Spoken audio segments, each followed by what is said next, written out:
You're invited to learn how credit, real estate, entrepreneurship, assets, and mindset are essential to helping you achieve the American dream.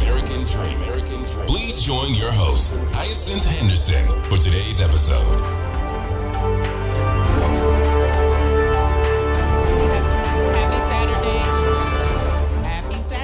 Happy Saturday, everyone. Today is April 25th. If you are listening to this, if you are hearing the sound of my voice, then congratulations, you have made it another day. You still have purpose in your body, and it's time for you to get up, get out, and get something and figure out what that is.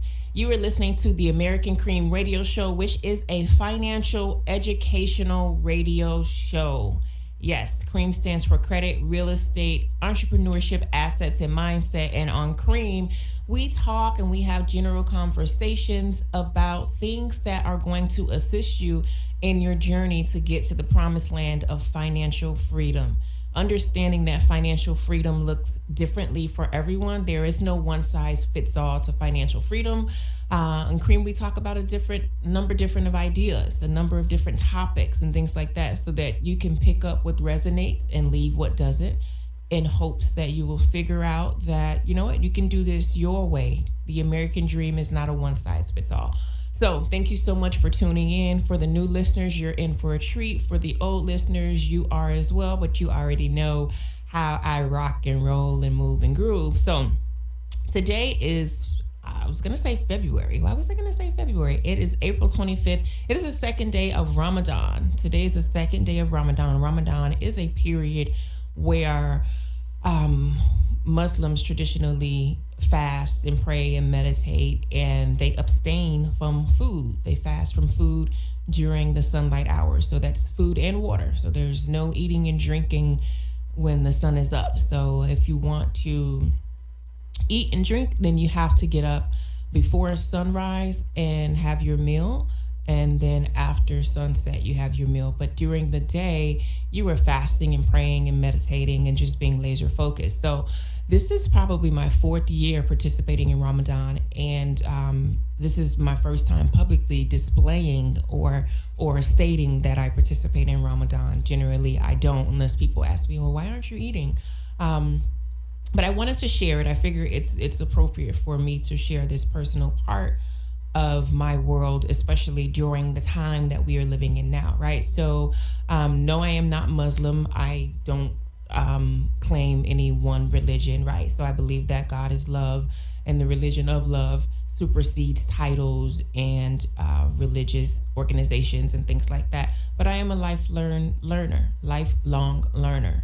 So I'm always seeking information and new ideas and principles and things like that. And so I take what fits and what resonates, and I leave what doesn't. And so one of the things that I particularly enjoy about Ramadan is the discipline that it requires one to have.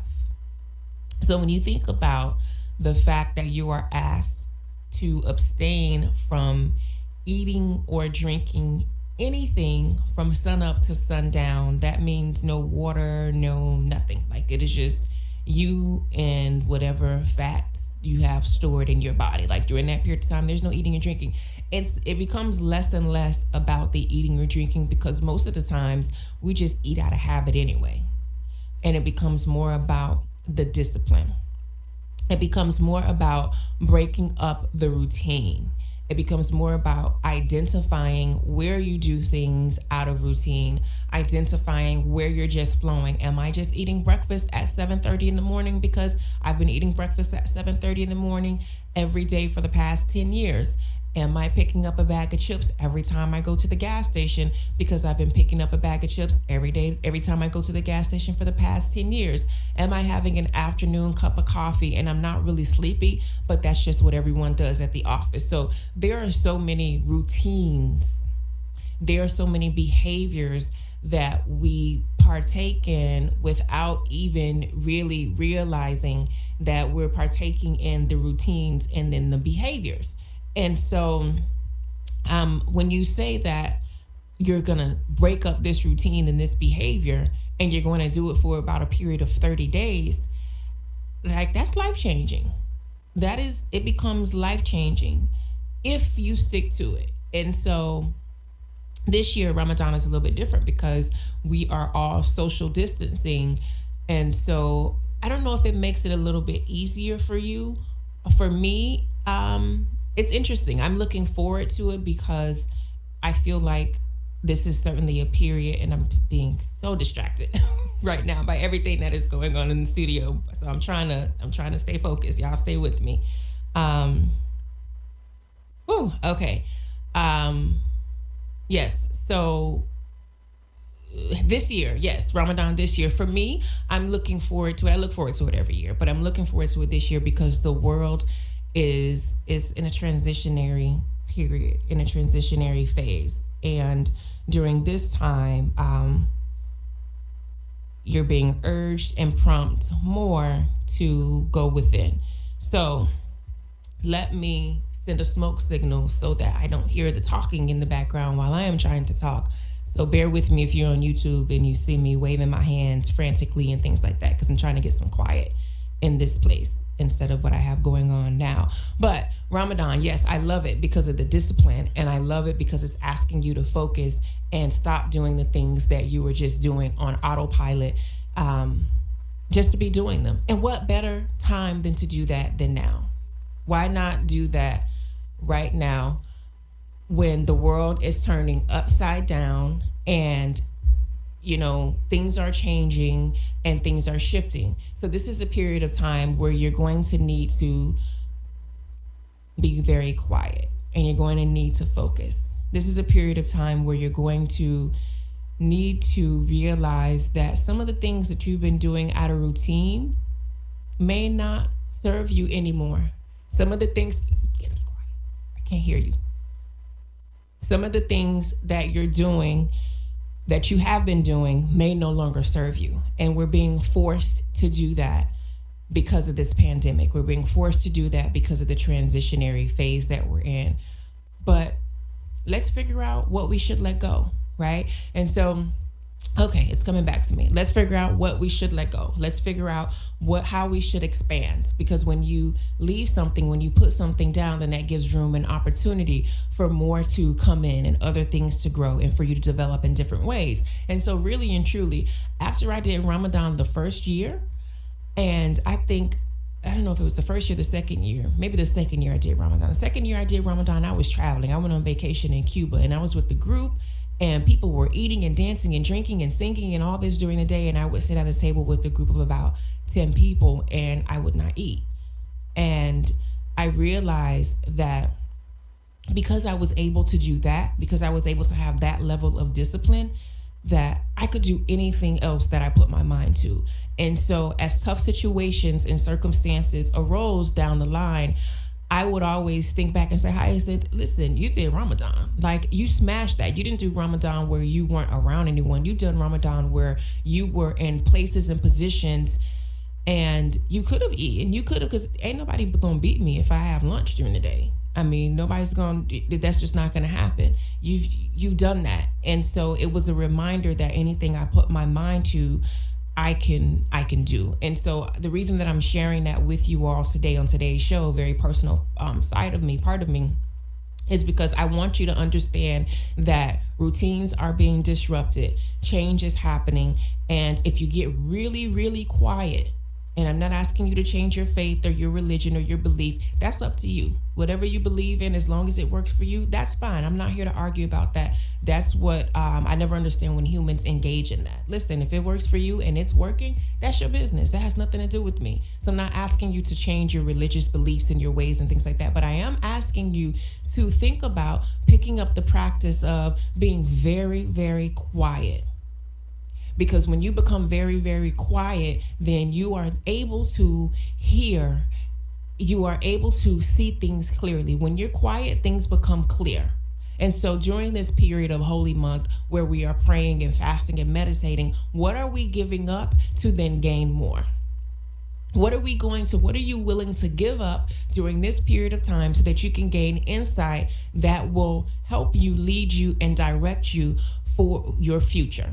What are you willing to do? People are at this period of time, some people are lost. lost, sidetracked. You got the news telling them what to do.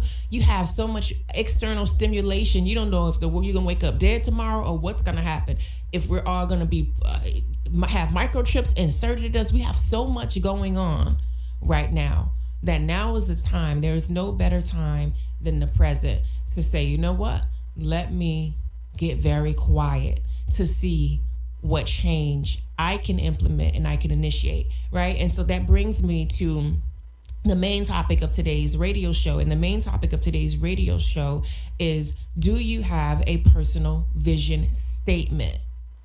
Do you have a personal vision statement? I want you to ask yourself that question, and I want that question to resonate deeply. And so this isn't one of those things where the teacher or the professor, whoever asks the question, and you immediately raise your hand because you have an answer and you're like, yes, I have one, or no, I don't have one. No. Don't hold that right now. Don't answer the question right now. I want you to just let that resonate. Do you have a personal vision statement? And you're saying, Hyacinth, what does this have to do with financial planning? Let me tell you, it has everything to do with financial planning and your money, because time and time again, I speak with people and they are all over the place. They're all over the place with the decisions that they make regarding their money. They're all over the place with their spending habits. They're all over the place with the people they decide to marry, the people they decide to spend their time with. And it brings me back to the question, what is the vision for your life?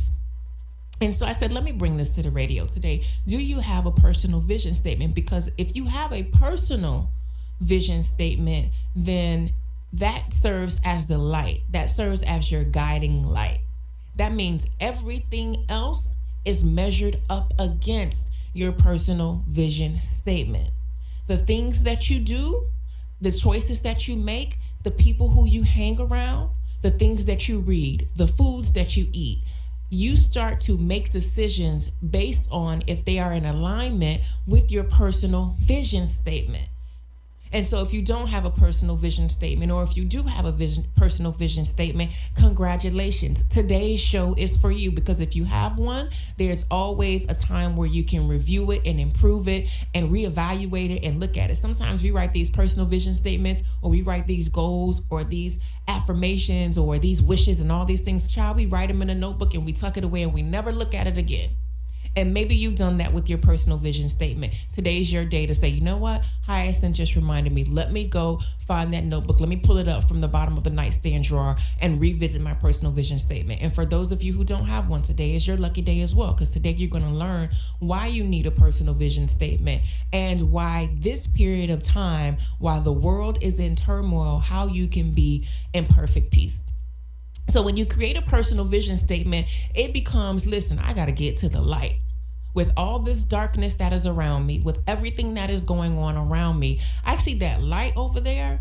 And my goal, my job, and my responsibility is to get to that light. So I cannot afford to be sidetracked on what's going on the news. I can't afford to be sidetracked with the latest and greatest crave. And okay, well, they saying you can smoke marijuana now since it's legal. Now I'm smoking. How you gonna smoke some marijuana and it messes up your brains and your ability to think? Right? How are you going to do that when your personal vision statement requires you to achieve goals and accomplish things that you have to be at the top of your game, and you're going to smoke you some marijuana because they said it's legal? I'm stepping on some toes today. Y'all got me up at 6:15 in the morning. They was talking the first half of the radio show. So yes, it's lit. I'm stepping on some toes this morning. How you going to do that? Because they say it's legal. Slavery was legal and you didn't like that? Slavery was legal back in the days. So just because they tell you that marijuana is legal for you to smoke, ask yourself, I have my personal vision statement, outlines and identified. Is it in my best interest for me to be smoking some marijuana? Is it in my best interest for me to be jumping on the latest CBD crave and all this stuff? Why is it going to mess up your mental? Is it going to keep your brain sharp and fresh? Or is it going to cause some disruption? So when you have a personal vision statement, you are then able to make decisions. Listen, I can't go out and hang out with y'all because it doesn't align with my vision. And why is it so important for you to stick to the vision, especially in times of transition, especially in times of darkness and change? Because if you don't stick to the vision, When the world is transitioning around you, you're going to get caught up. You'll get caught up doing things that the world told you to do and then not even remember until 10 years later, oh, you know what? I did say that I want to be that. I did say I was going to accomplish that, but what happened? Life got in the way. We've heard that before. Life happened. Oh, I got married. Oh, I had a baby. Oh, I did this, whatever the case may be. Life just happened. My mama got sick. I had to take care of her. All these things. And I'm not saying that life doesn't happen, but what I'm saying is if you have a personal vision statement, when life happens, you can say, listen, I see all this that's going around, all this that is happening around me. And yes, I may want a husband or a wife, or yes, I got to take care of these kids and my mama, but I am not going to lose sight of the vision. So while I am taking care of the children and maybe shuffling off to school or homeschooling and packing lunch and cooking food for them, my vision is front and center staring at me. So when I have some downtime or when I plan my day, not when I have some downtime because it doesn't just fit in, but when you plan your day, you are allocating an hour, 30 minutes into your day that aligns with your personal vision statement. Because if you don't know that you have a personal vision statement, if you have not identified it, and if you have not allocated and intentionally identified an hour in which you're going to work on your personal vision statement, then things are going to happen. Life is going to happen. It's a part of life. And you'll look up and wonder, how did you get here? So we're going to go into some ways to craft a personal vision statement. I'm going to give you some ideas, some things to ponder so that you can get this, because you need it now more than ever. Maybe you didn't have one before, but now with everything going on, you need it. You got to be intentional about it. And since we're making the decision to be intentional about it, why not make a decision to be intentional about something that is going to get us from here to there? Because let me tell you, life is about progression. I don't know what you've been told or sold or what you have become to believe, but your life is not meant for you to do the same thing day in and day out. You have got to be moving the ball forward. Your goal is to always consistently be moving the ball down the field. Yes, you have to move the ball down the field. Listen, how it's going to get down the field, that's where your daily actions and your goals come into play. But if you know that I got to move this ball from here to there, if you know that that's your job, then your goals become clearer. Your activities become clearer. The people who you hang around become clearer. Do you know how many men I have been running into financial planning wise, not dating, because that's the story of a different color, child. That's the horse of a different color. That's the story for a different day. Somebody asked me today, when you go, I can't date because somebody might text me and say, hey, what you doing? And my response is going to be like, I'm working. Like, what do you think I'm doing? Although I realize that that's a normal question. Like, what are you up to? So yeah, now's not the time for that. But just men that I have been coming in encounter with and counseling and consulting and things like that, talking about money. Like, so they come to me for financial planning and, hey, let me ask you this, let's have a consultation and let's have a session. And throughout that session, I start to realize that this man has such a vision.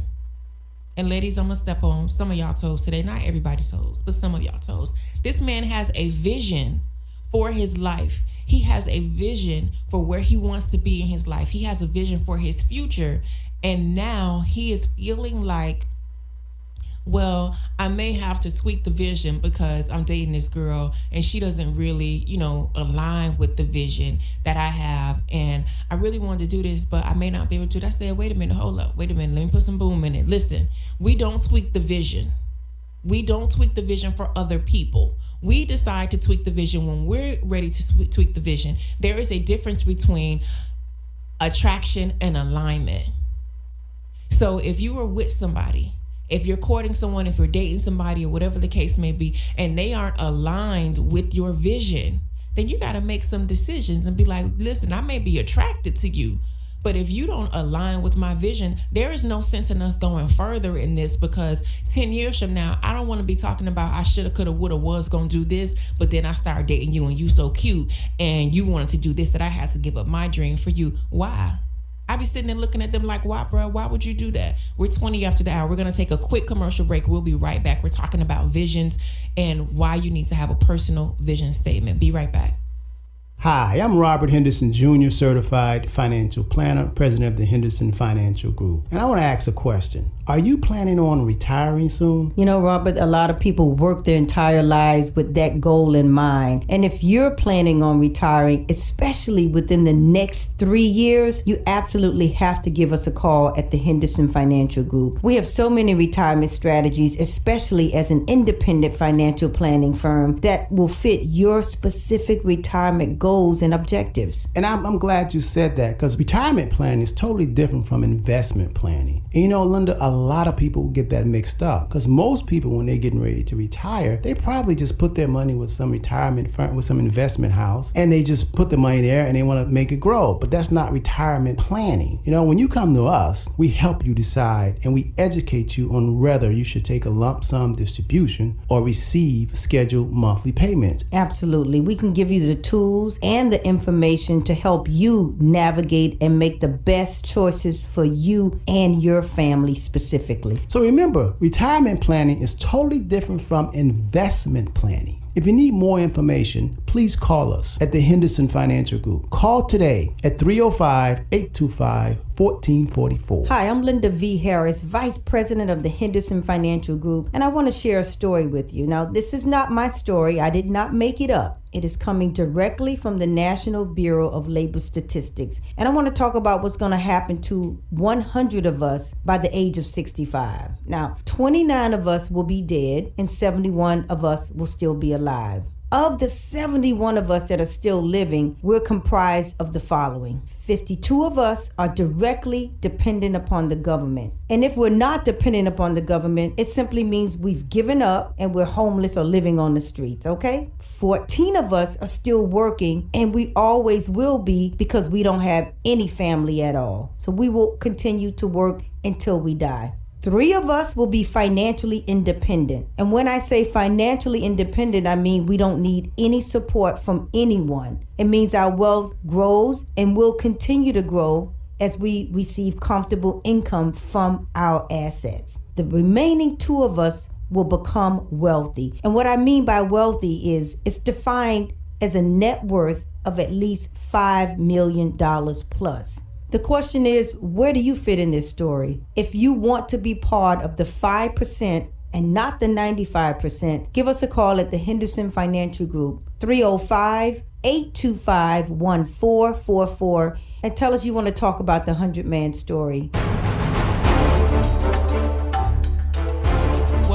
Welcome back. You're listening to the American Cream Radio Show. Thank you so much for rocking and rolling with me today. We're talking about why you need a personal vision statement for your life, and why now is a great time for you to craft that vision statement. Why now is a great time for you to get very, very quiet and realize that, hey, I don't have any time to be distracted. I don't have any time to be figuring out what's going on with what they got going on. My only goal is to move this ball down the field. Right before a commercial break, I was sharing with you that I had just been coming in contact with a number of men who have these visions and these personal vision statements and goals for their life, and they're aligning with people, or they're attracted to people who aren't necessarily aligned with the vision. And so if that is you, if that is something that you can identify with, here's your sign. You've been asking for a sign. What should I do? You may have prayed about it, journaled about it, wrote about it. What should I do? I don't know what to do. He or she, they,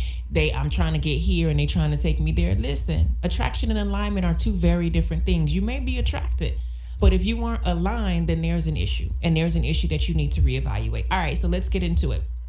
All right, so the personal vision statement guides your life. We talked about that already. It guides your life, and it provides the direction necessary so that you can chart the course. You don't have to go blindly. You don't have to just wake up and, oh my gosh, I don't know what I'm going to do today. I'm just out here living. No. It's not time for that. It's not time. Listen, 4.4 million people filed unemployment last week.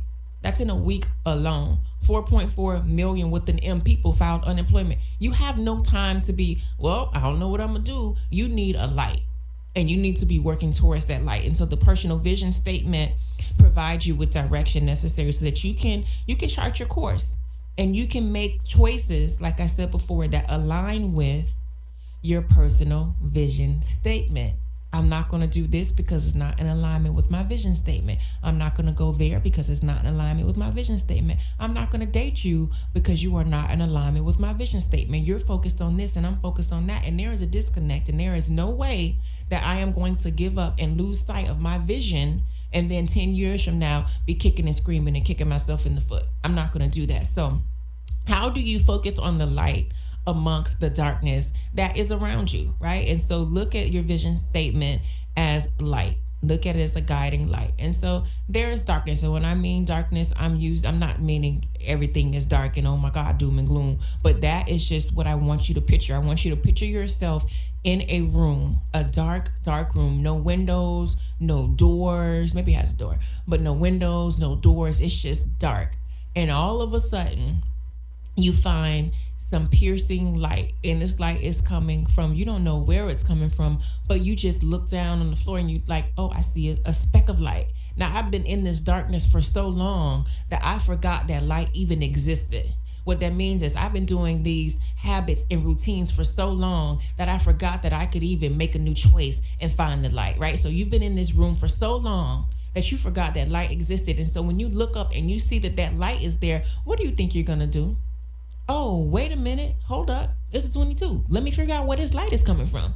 So you're gonna get up from where you were seated. You're gonna get up and say, hey, let me walk closer. Let me figure out, and you may try to touch the light and realize that you can't touch it. So you may get a little closer, and then you're going to follow the light. That's what I want you to envision your personal vision statement as. It is you, your guiding light, and you are following the light. You ain't paying attention to nothing else that's going wrong around it. So I want you to journal.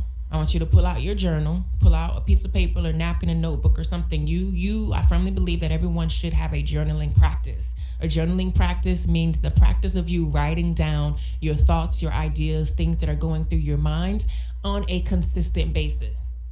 Nobody's going to read this journal but you. And if you live with people who would do things like read your journal, it's time for you to reevaluate some things. And if you like all in deep and you can't kick them out, right? You're not heisty, like can't get rid of them, then you got to figure out where you're going to lock your journal up. But really and truly, I say that because you should be writing in your journal freely. You should feel free to write in your journal without the thought of this information being leaked out. Okay, so here's some of the questions I want you to ask yourself as we craft our personal vision statements, because this personal vision statement is going to get you from here to there. First of all, let's ask ourselves, what are 10 things that we enjoy most and why? So this isn't school. Like I'm homeschooling a third grader right now, and he be rushing and trying to get through with everything very quickly. I'm like, bro, you ain't going nowhere. I don't know why you rushing. It's not like you're going somewhere. So I share that with you because as you write down these questions and start to answer these questions, there's no rush. It's for your life. It's not for you to rush the answers. I really want you to take your time and answer this question. What are 10 things you enjoy most and why? The and why is the you feeling the feelings that are associated with why you enjoy it. Why do you enjoy traveling? If someone says, Hyacinth, you enjoy traveling. Why do you enjoy traveling? Oh, just because I like to get up. No. I enjoy traveling because I enjoy going to different places, seeing how different people live, how they do things, getting outside of my silo, outside of my bubble, and being reminded that the world is so large and expansive that there are people doing things that I didn't even know existed. There are places that I didn't even know existed. Like there is so much going on in different places, just a airplane ride away, that I want to be reminded that of the vastness that life has to offer. That's why I like to travel, not because I want to post information and pictures on the internet. So the why is very important. And so when you think about me wanting to be reminded about the vastness that life has to offer, then you think, I guess that's true. Then let me think about that. How can I incorporate that into my daily living? So when I ask you, what are the 10 things you enjoy most and why? It's because I want you to kind of dream a little bit. I want you to connect a little bit. I want you to feel those emotions that come up with it. Okay, the next thing I want you to do is identify your goals. Yes, identify your goals. You may have done this last week, you're going to do it again this week. We're going to identify our goals. So why are we going to identify our goals? Because our goals are the little checkpoints that we are going to use to help us get to the light. So if our goal is to move the ball down the field, and we know the field is way over there, the field may be 5 years out, it may be 10 years out. Well, this is not I Dream a Genie. I'm going to close my eyes, snap my fingers, and all of a sudden I'm there. You need goals because they're going to serve as checkpoints. Okay, this is a goal. I accomplished that goal. Ooh, I'm closer to the light. I am closer to the dream. I am one step closer because I accomplished this goal. So how are we going to break down our goals? I want you to identify goals in the following categories. These are just some of the categories that you should be focusing on, or you can focus on. And I'm only listing these categories to get your juices flowing. You absolutely can figure out what other categories are important to you. So listen, list your goals for your family. List your goals for your family. Listen, if you're a single person right now, do you want to have one child? Do you want to have 10 children? When do you want to have these children? How does that happen? Do you want to have children at all? Do you want to have a boy? When does that happen? Because if you meet someone, tomorrow, and your goal is not to have children for 10 years out, and she want to have a baby right now, then listen, boo, we're not aligned. And there's no sense in me trying to convince you. It's no sense in me doing that, because I want you to do what works for you, and I want to do what works for me, because you have a vision statement for your life, and I have a vision statement for my life. So my job does not become trying to get you on board with my vision. You should have your own. That's what alignment looks like. You got yours, I got mine. Let's see if it clicks. So what are your goals for family? What are your goals for financial? Now I want to be a millionaire. How does that look? How does financial freedom look to you? So we're talking about family goals, financial goals, spiritual goals. How do you want to grow spiritually? Spiritually is another word for self. Connecting with self, not the flesh, not the outside person, but with the inner you. How do you want to connect? What are your spiritual goals? What activities do you want to start doing to help you grow spiritually?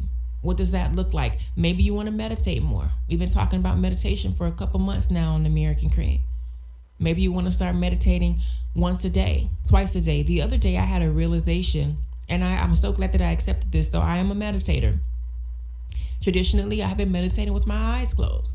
It takes me a while to get into that state of relaxation when I'm meditating with my eyes closed without music. If I'm meditating with music or binaural beats or prompts with my eyes closed, I can do it. Well, I wanted to graduate to the point that I didn't need any outside sound. I just wanted to just be quiet and have my eyes closed. Let me tell you, that has proven to be a feat. It has proven to be something that I'm just like, I don't know how this is working. And I had to stop and think and ask myself and say, wait a minute, Hyacinth, is your ego speaking? Is that your ego? Where you're losing sight of the fact that you just want to calm your mind? Who said your eyes have to be closed? So the breakthrough for me was, if I'm going to meditate without music, or if I'm going to meditate without any external stimulation, I'm going to have my eyes open. And I'm able to quiet my mind with my eyes open. So that is now a goal for me. That's one of the goals. Okay, I've been doing it for 10 minutes. Now maybe I want to meditate now with my eyes open for 30 minutes. And remain in that meditative state with my children, ignore all boundaries, and walk in my room and see me sitting on the floor and on the meditation mat. And they still like, oh, what you doing? What do you think I'm doing, sir? And that's a story for a different day. So that's an example of a spiritual goal. Maybe you want to pray 5 times a day. Maybe you want to practice Ramadan. I don't know. So we talked about family, financial, spiritual, physical. Do you want to get in shape? I never really have no physical goals. Just when it's time for me to put on a dress, let it fit right. That's it. What are your physical goals? What are your career goals, social goals, mental goals? Do you have goals for your mental? Or are you just floating? That's a big one. That is a big one. All right, so we're doing the work. We're figuring out some of the things. We're asking the questions. We're journaling. We're writing down some of the things that are going to help us craft our personal vision statement. And the reason why we have to ask ourselves these questions and visit these areas is because we don't want to just write some foolishness on paper. Oh, my personal vision statement is to be blah, blah, blah. Listen, is that your personal vision statement or is that somebody else's personal vision statement? Is that the vision statement of your neighbor or your mom or your daddy or sister, brother? No. We want it to be yours. And how do we do that? You got to get in tune with self. So you're setting goals for your family, finances, spirituality, physical, career, social, and mental. Think about that. What are some of the goals? Don't put a time on them yet. Just think about what you want to achieve. All right, the next thing I want you to consider is, what would you regret not doing or seeing or achieving if you knew the expiration date of the shell that you're living in? If you knew that your life was ending tomorrow, if you knew, hey, on this date, you going on to, wherever you say you going, you're not going to be here in this shell anymore. What would you regret not doing or seeing or achieving? What is it that you're putting off that you know you really like? If you leave this incarnation and you haven't done that, you're going to wake up next like, dang, I wasn't done yet. What is that? I want you to think about that. Write those things down. What would you regret not seeing, achieving, doing if your life ended? Now, here's another area I want you to go into. I want you to ask yourself, what are your strengths that you see in yourself? And I always ask people to ask themselves, what are the strengths that they see first? Because it's very important that you identify with yourself first before you start asking other people that external validation. What strengths do you see in me? We're going to get there. But first, what do you see in yourself? What strengths do you see in yourself? Write them down. Remember, nobody's going to read this. And the people in your house not supposed to be reading this either, unless you want them to. So I'm saying that because a lot of times people get into this, well, I don't want to talk about myself. I don't want to toot my own horn. Well, now's the time for you to do this. What are your strengths? If you're good at doing something, if people are constantly coming to you for something, then that is a strength that other people see in you. That's a strength that you see in yourself. What are your strengths? And after you write it down, the strengths that you see in yourselves, I want you to think about and write down the strengths that other people see. Oftentimes people will keep coming to us and we're just like, why do these people keep coming to me? Why are they asking me? I'm not a counselor. Oh, I'm not a coach. Oh, I'm not a this and this and this. Well, you're not calling yourself that, but evidently there is something that others see inside of you. One of my prayers is always to ask God to help me see myself outside of myself. Help me see myself outside of myself, because the version of me, there are different versions of me that exist in the minds of everyone else. Everyone that I come in contact with has an idea or a version of me in their mind. Sometimes I want to know, help me see myself outside of myself. And maybe that's something that you want to consider asking, because if people keep coming to you asking for your opinion, your advice, or something keeps happening, hey, why is this happening? Maybe they see me, or they see something in me that I haven't seen yet. And if they see something in me that I haven't seen yet, God, help me to see that. Help me to see that so that I may develop that. Because I've been asking for a sign, and the sign is these people keep calling about the same thing. And instead of saying what I am not, be open to what you are becoming and who you are becoming. Okay, so I want you to do the same thing with your weaknesses. What are the weaknesses that you see in yourself? To thine own self be true. You know who you are. You know what areas need improvement. Don't nobody else got to tell you what areas need improvement. Most of the time, we know. What weaknesses do you see in yourself? And then after you write down that list of the weaknesses you see in yourself and you're completely honest, it's not in your best interest to tell half the story. Tell the whole story. Because when you tell the whole story, you'll be able to fix the whole issue. Then I want you to think about the weaknesses that other people see in you. This may be things that other people have said to you. This may be constructive criticism. This may be not so constructive criticism. This may be, temper tantrums people have had on you. And when you really get down to it, what are they saying? And think about that. What are some of the weaknesses? What are some of the, and you think about some of the goals that you have not accomplished in the past, and there's generally a common denominator on why you haven't accomplished or achieved your goals. Why is that? Is it because you mismanage your time? Is it because you mismanage your money?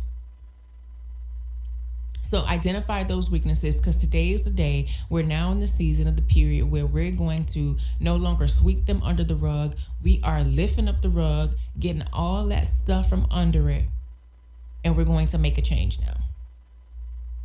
So now after you identify, you go through and you ask yourself these questions. I'm a questioner. When people come to me for advice and things like that, I'm always asking questions because I want you to really think about why you feel this way. I want you to identify what feelings come up so you can go a little bit deeper. So after you identify all of these answers to all of these questions, you should have a pretty good idea, a pretty good set of information that you can use to craft your personal vision statement. The personal vision statement is what is going to guide your life. The personal vision statement keeps you on track. It is the roadmap. If people don't fit within your vision, you can have no time to let them in the car. If jobs, if employment, if opportunities don't align with your vision, you have no time to say yes to them. And that is a big one, because lots of times we feel like all opportunities, just because somebody asked, like, oh, it's such a blessing that they asked me to do this, I gotta say yes. Hold up, wait a minute. No, does that align with where you want to go? Does that align with what you want to do? Because just because they ask, they're asking you maybe because they see some things in you, they see how you will benefit, but you have got to move to the space. And when you craft your vision statement, it'll help you move to the space of realizing just because you ask, that's not the privilege. Like, you asking me to be a part of this isn't, oh my gosh, I'm so blessed and I'm so lucky. Wait a minute. How does this align with where I'm going? How does this align with, because you're going to get plenty of opportunities. You're going to get plenty of opportunities, especially when you start moving and shaking and doing things. You always got to be measuring everything up against your vision statement. There are certain things that I don't do. It makes it clear to me. I tell people all the time, people close to me, they know, listen, my flesh want to say yes, but my spirit says no. And I cannot. Once you start to elevate and raise consciousness and do the work, you will start to see, yes, your flesh is going to speak to you. The physical is going to speak to you. You're going to want to do some things, engage in some activities and things like that. But your spirit, that inner being, that guiding light is going to say, Now, you know what you said that personal vision statement was. You know what the vision is for your life. So if you do that, is that in alignment with your vision? Next week, we're going to talk about mission statements. So I really want you to do the homework on this, because this is a game changer. It's a game changer. It's going to keep you so straight. It's going to be so easy for you to make decisions. I can make decisions in a split second. It doesn't serve me. It doesn't align with the vision for my life. I am trying to get here. I'm trying to go there. I'm growing here. I'm growing a company. I'm raising my children. I have to say no to this because I'm saying yes to my vision. I'm saying yes to the vision that I have for myself, my children, and my children's children. So I gotta say no right now. It's okay, but my no to you is saying yes to myself and generations to come. Same thing for you. Whenever you're saying yes to something, you're saying no to something else. And whenever you're saying no to something, you're saying yes to something else. What is that? When you're clear, you can make decisions. Not to say that, oh God, you're not gonna feel that decision. I feel it, but I gotta make it. That's a sign of being a leader. It's gonna sting a little bit, but I have to make this decision.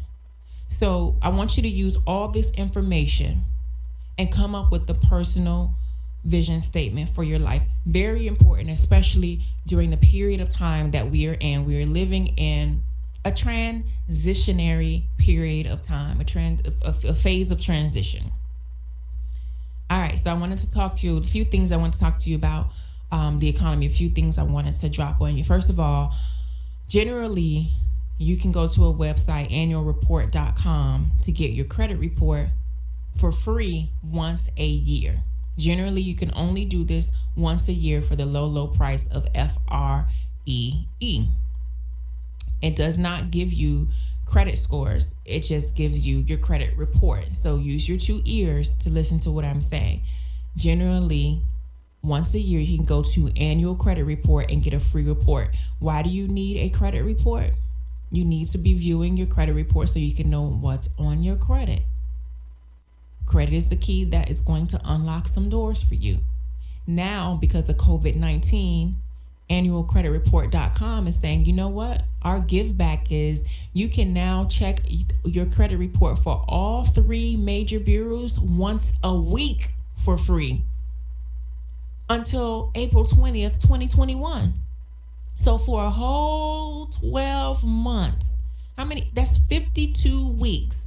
You can check your credit report 52 times for free from now until April 20th, 2021. Why is that golden? Why does that matter to you?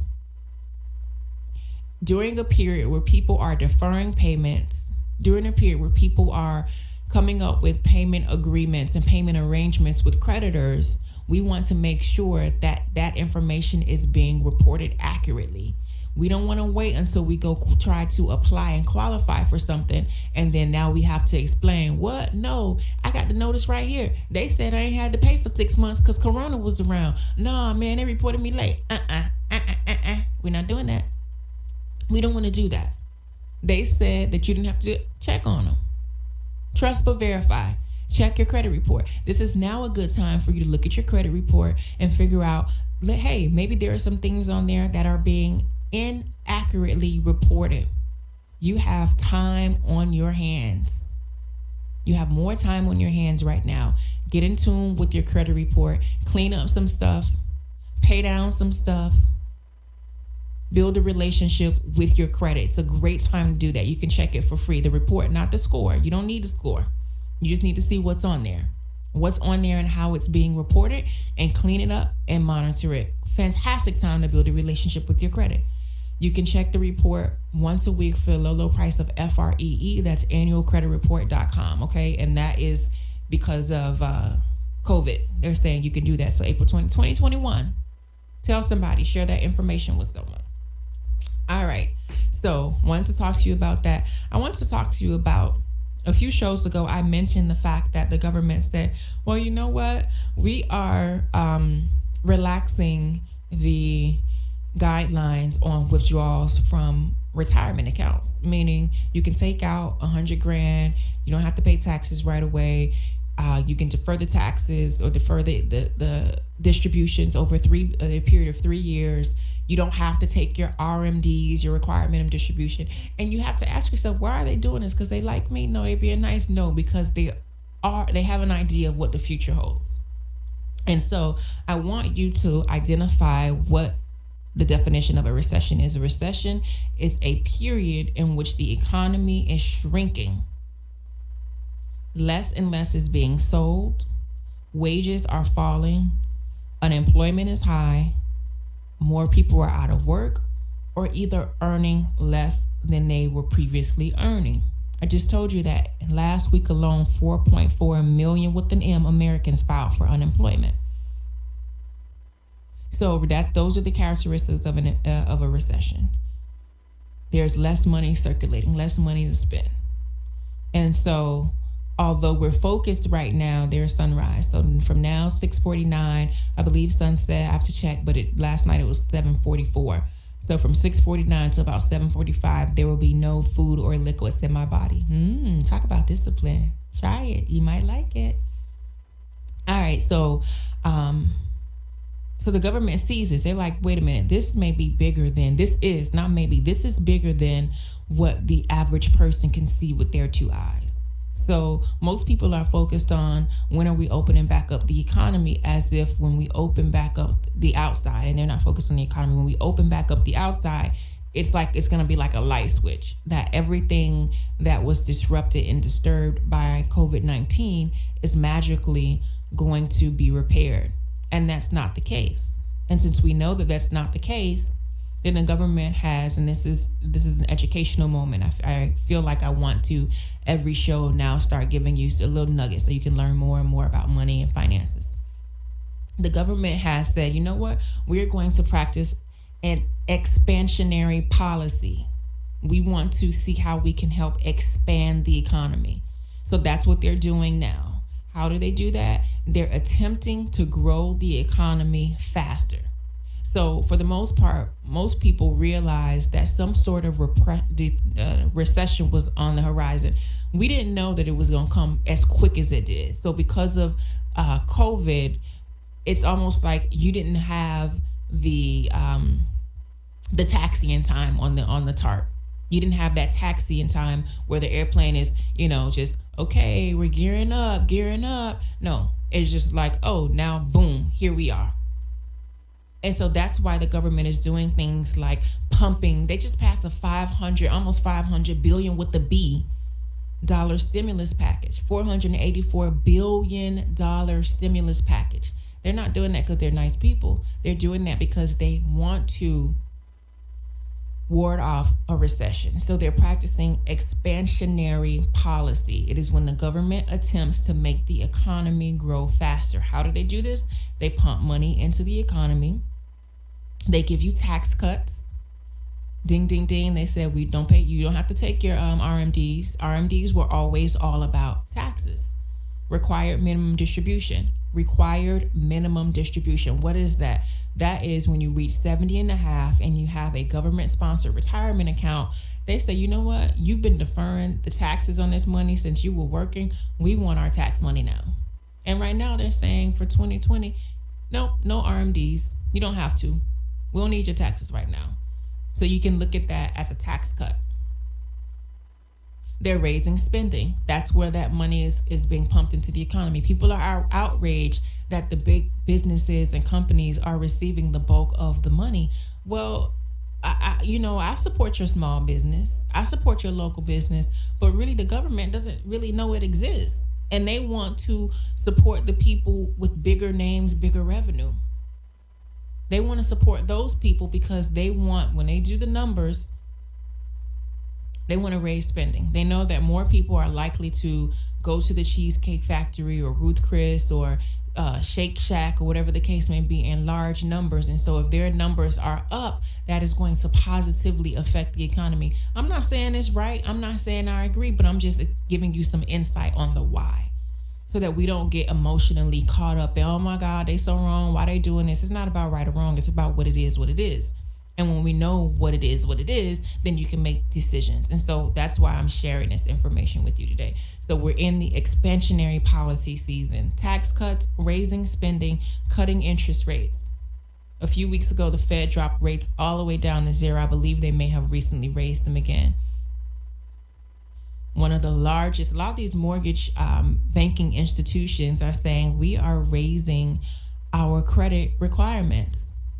So they're scared. So while the government is attempting to practice expansionary policy where they want to get people to spend money, these banks are saying, hold up, we saw this before. We want to tighten the restrictions. Now you need a 700 credit score. Now you need 20% down, because the last time this happened, the last time we let everybody get a mortgage, it was not long before they went out, they took out these mortgages, and it was a quick fix where we were getting some money, because banks make their money on the interest. So they gave these loans, they were making money on the interest, and then boom, nobody was paying. And so they're saying we don't want to do that anymore. What does that mean for you?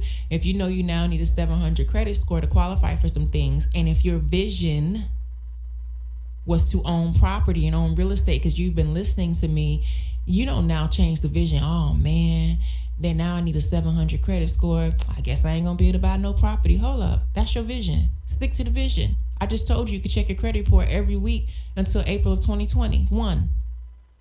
Check your credit report. Get your credit in order. Figure out how to manipulate the credit system so that 700 score, no problem, I got it. That's a perfect example of not allowing outside circumstances to dictate your vision. You already put the vision in place. The higher power gave you that vision, planted that seed. You saw that seed that was inside of you. Don't switch out. Don't be a traitor. Stick to it. Just figure out how you're going to accomplish it. All right. So annualcreditreport.com. We are in a period where the government is practicing expansionary policy. They don't want to say it's a recession. We don't know. We got to see. They're trying to save us. They're trying to save it right now. Do your part. This is why you need a vision statement, because you need to be able to know what you're doing with your life, how you're leading your life, how you're living your life. And you got to focus on something. You got to focus on those goals. Next week, we're going to talk about mission statements and then something else. All right. So if you want to find me, if you want to stay connected with me, you can tune into my podcast. The American Cream is on all of your podcasting platforms. And I have a free gift for you. Visit www.hyacinthhenderson.com. You can get a free copy of The Divine Feminine Energy of Finance. Go right to my website. It's a free copy for you. I wrote it. It is perfect for the current times that we're living in. It is going to absolutely bless you and bless those that you know. So go to my website, www.hyacinthhenderson.com, to grab your free copy, The Divine Feminine Energy of Finance. We're talking money, and we're talking some deep money stuff, and it's going to help you. You got time to read it now, okay? Website, hyacinthhenderson.com. I am on all social media platforms. And if you're old school and play by the old rules, you can call me at 305-825-1444. I truly, sincerely hope that you enjoyed today's show. And remember, the most fundamental thing in the world is action. It does you no good to listen to me and support me and not take the action to really change your life. So that is what I am hoping and praying that you do. Take that action. Until next time and next week, stay safe. Peace.